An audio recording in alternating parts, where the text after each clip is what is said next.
Bismillahirrahmanirrahim. Sekali lagi anak-anakku sekalian, mari kita membahas bagaimana membangun jiwa manajer operasional di era kontemporer.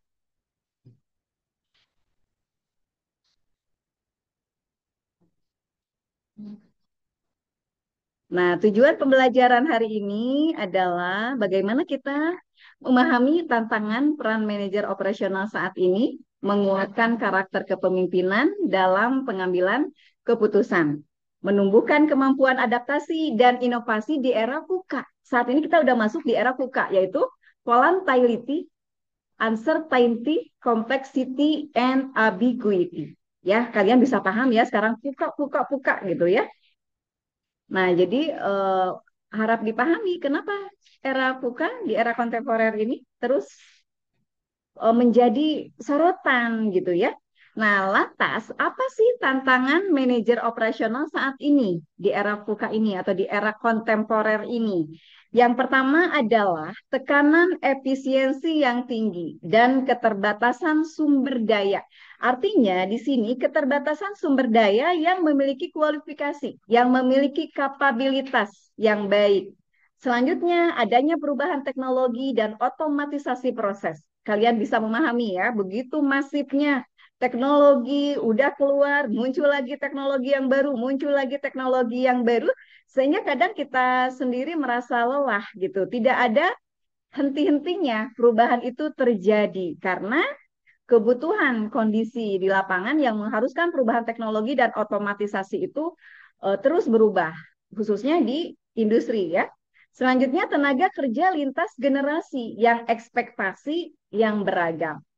Selanjutnya ketidakpastian pasar dan gangguan rantai pasok sehingga wajar bisnis saat ini mengalami kemunduran, mengalami kebangkrutan, PHK di mana-mana seperti itu ya. Anak-anakku sekalian, apa yang kita butuhkan di era VUCA ini atau di era kontemporer ini, yaitu jiwa kepemimpinan operasional. Di mana hal yang perlu kita ingat adalah kepemimpinan bukan posisi, tapi pengaruh. Artinya, kita sebagai calon-calon manajer harus mempersiapkan diri menjadi sumber daya manusia yang mampu mempengaruhi timnya untuk bisa bergerak sesuai dengan keinginan kita dalam mencapai tujuan organisasi. Seperti itu ya. Jadi tolong anak-anakku sekalian terus berlatih agar jiwa kepemimpinan kalian bisa terus tumbuh dan berkembang sehingga kalian memiliki kemampuan untuk mempengaruhi orang lain agar orang tersebut bisa mengikuti keinginan kita. Selanjutnya, apa sih ciri manajer operasional yang tangguh itu, Bu? Yang pertama, Anda memiliki sikap tegas dan bertanggung jawab. Yang kedua, mampu menjelaskan target dengan realita di lapangan, walaupun kondisi terus berubah, terus berubah, terus berubah. Jadi Anda juga harus bisa agile, lincah ya. Ketiga, menginspirasi dan mampu membimbing tim. Makanya Ibu selalu menekankan pribadi yang silih asa, silih asih, silih asu, adanya keseimbangan IQ, SQ, dan EQ. Kenapa? Karena Anda harus menjadi pribadi yang dewasa, ya, tidak mudah marah, legowo, bijaksana. Nah, selanjutnya anak-anakku sekalian, bagaimana sih pengambilan keputusan yang efektif? Karena intinya kita belajar manajemen adalah salah satunya adalah pengambilan keputusan yang efektif. Ada tiga pilar pengambilan keputusan, yaitu satu berbasis data, di mana analisis berbasis fakta. Kedua, adanya keberanian, berani mengambil risiko terkalkulasi. Yang ketiga, berbasis konteks, yaitu bagaimana kita bisa melakukan pertimbangan kondisi operasional yang real, termasuk saat ini di era VUCA ini yang serba tidak pasti ya.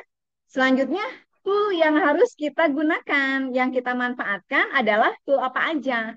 Bisa menggunakan analisis SWOT di saat kita mau mengambil keputusan itu ya, berbasis analisis SWOT atau pendekatan analisis SWOT.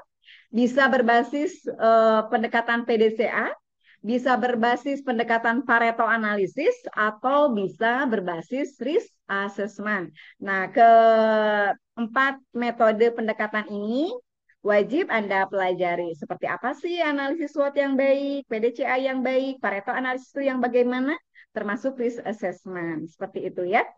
Selanjutnya, kita tadi membahas masalah VUCA. Adaptabilitas di era VUCA. Apa sih VUCA itu? Gitu ya.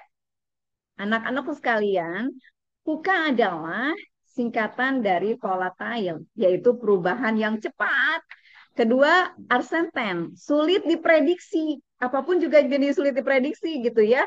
Yang tadinya persepsi pelanggan sudah bagus, yang tadinya persepsi konsumen sudah bagus, yang tadinya klien kita sudah puas dengan produk kita, banyaknya persaingan, banyaknya perubahan menjadi tidak seperti itu. Ada pergeseran-pergeseran yang tadinya bisa surplus, ternyata bisa jadi defisit. Sulit diprediksi gitu ya, karena salah satunya teknologi yang serba cepat.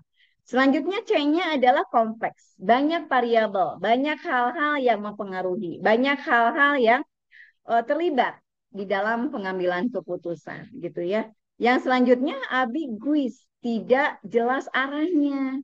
Di era kontemporer ini bisnis itu arahnya kemana? Persepsi pelanggan itu maunya jadi seperti apa? Teknologi yang harus fix, yang harus finalisasi seperti apa gitu ya.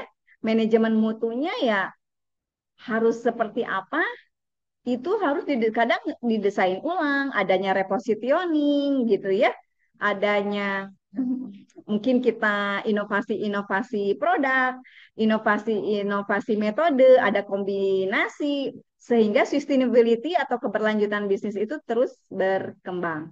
Nah, apa yang harus ada sebagai respon manajer? Anda sebagai manajer menghadapi VUCA ini, volatile, uncertain, kompleks, dan ambiguous ini bagaimana? Yaitu Anda harus memiliki fleksibel terhadap perubahan SOP, standar operasional perusahaan, dan strategi yang banyak strategi yang harus Anda miliki. Ada strategi 1, 2, 3, 4, dan seterusnya. Terus selanjutnya responsif terhadap isu mendadak gitu ya, karena eh, Anda tidak bisa fix terhadap suatu kebijakan. Di luar ini tiba-tiba ada demo, tiba-tiba ada kebijakan pemerintah karena berbagai perubahan, berbagai penyesuaian, aturan, segala macam, itu muncul kadang tiba-tiba dan kita memang harus benar-benar siap. Makanya kita harus nge-mapping apa yang akan terjadi di masa yang akan datang di hari esok. Makanya kita belajar penjadwalan kan, belajar agregat segala macam. Nah, itu fungsinya dalam manajemen operasional agar kita bisa responsif terhadap isu mendadak nantinya. Kita sudah menyiapkan segala sesuatu yang fix, tapi kita juga sudah menyiapkan segala sesuatu jika terjadi perubahan. Yang ketiga, terbiasa belajar ulang atau relearning. Itu wajib bagi Anda. Jadi jangan mengeluh tiba-tiba, kenapa ini berubah? Kenapa berubah? Ya kita mau tidak mau di era kontemporer saat ini harus siap dengan segala perubahan-perubahan yang terjadi, dengan segala kebijakan-kebijakan yang berubah terjadi ya. Oke. Selanjutnya inovasi sebagai kultur kerja. Ada inovasi kecil, yaitu peningkatan efisiensi yang besar. Walaupun inovasi itu kecil, Ibu dulu pernah menyampaikan 20% perubahan bisa memberikan dampak 80% ya kan terhadap kinerja. Jadi apa namanya? Kita tidak boleh mengenyampingkan perubahan kecil, inovasi kecil, baik itu yang disisipkan ke dalam budaya organisasi atau budaya kerja, ataupun dalam motivasi kita sebagai manajer. Karena inovasi kecil itu bisa saja memberikan 80% perubahan yang signifikan. Kedua, berani memberi ruang bagi tim mencoba pendekatan baru. Jadi kita ada pendekatan tuturi handayani, bagaimana anak-anak kita, makanya ada pendekatan sili asa, sili asi, silo asi, biar tim itu mencoba berbagai hal untuk learning tadi. Ada keberanian, ada motivasi yang tinggi gitu ya. Selanjutnya ciptakan lingkungan yang aman untuk gagal dan belajar. Kita tidak boleh menjudge, menghukum tim kita yang gagal dan belajar, tapi motivasi dorong semuanya untuk belajar. Sehingga komitmen antara tim, baik itu manajer dan anggota tim itu harus kuat. Makanya kita harus ada SOP, harus ada komitmen yang jelas ya, agar jika terjadi sesuatu kegagalan-kegagalan ini kalau misalnya ada hukuman, ada sanksi, itu ada kesepakatan. Makanya budaya kerja, SOP, komitmen antara atasan dan tim, kesepakatan kerja, segala macam, memang itu harus disiapkan, disepakati bersama ya.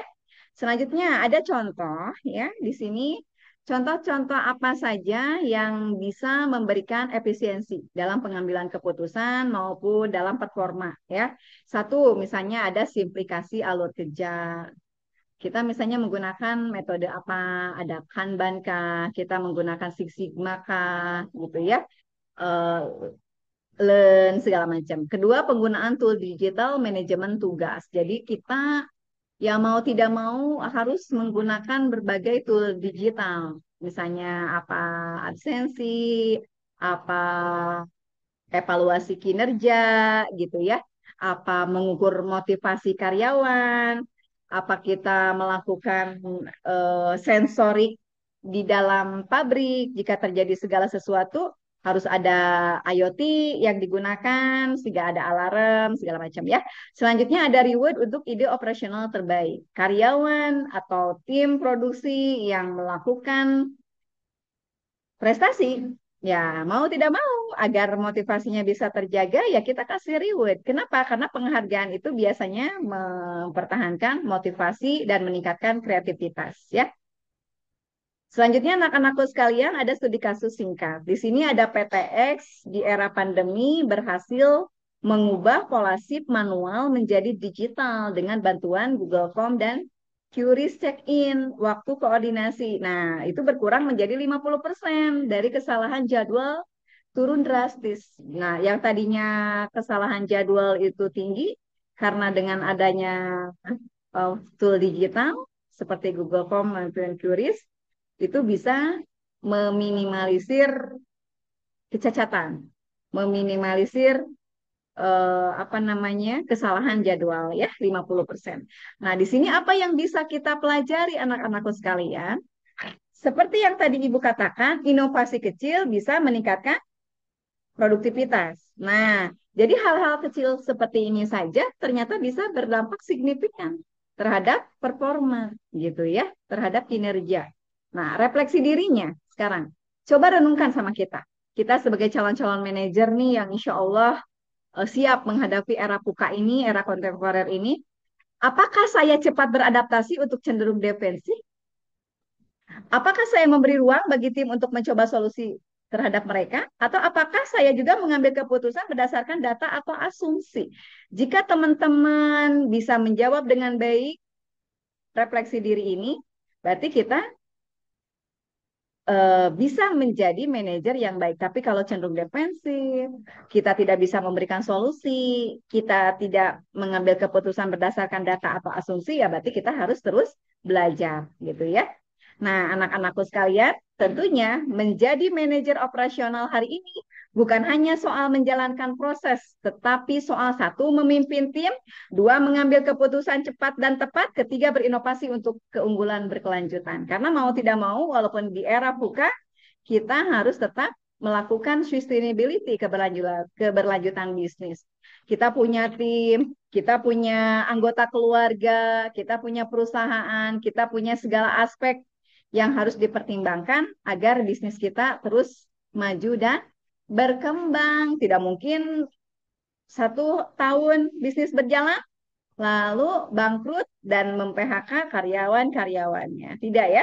Kita pasti tetap menginginkan perusahaan kita berlangsung puluhan tahun, bahkan ratusan tahun, turun-temurun. Seperti itu ya. Semoga materi hari ini bermanfaat. Terima kasih kepada moderator, kepada KM, kepada Ibu Jenderal, juga terima kasih banyak. Wassalamualaikum warahmatullahi wabarakatuh. Waalaikumsalam warahmatullahi wabarakatuh. Ibu silakan moderator. Terima kasih kepada Ibu Mia Kusmiawati atas materi yang sangat inspiratif dan penuh wawasan. Adapun poin-poin yang saya dapat simpulkan dari materi tersebut, yang pertama yaitu mengenai tantangan yang dihadapi dalam manajer operasional saat ini, serta pentingnya jiwa kepemimpinan dan pengambilan keputusan. Adapun kemampuan adaptasi dan inovasi di era USA, serta inovasi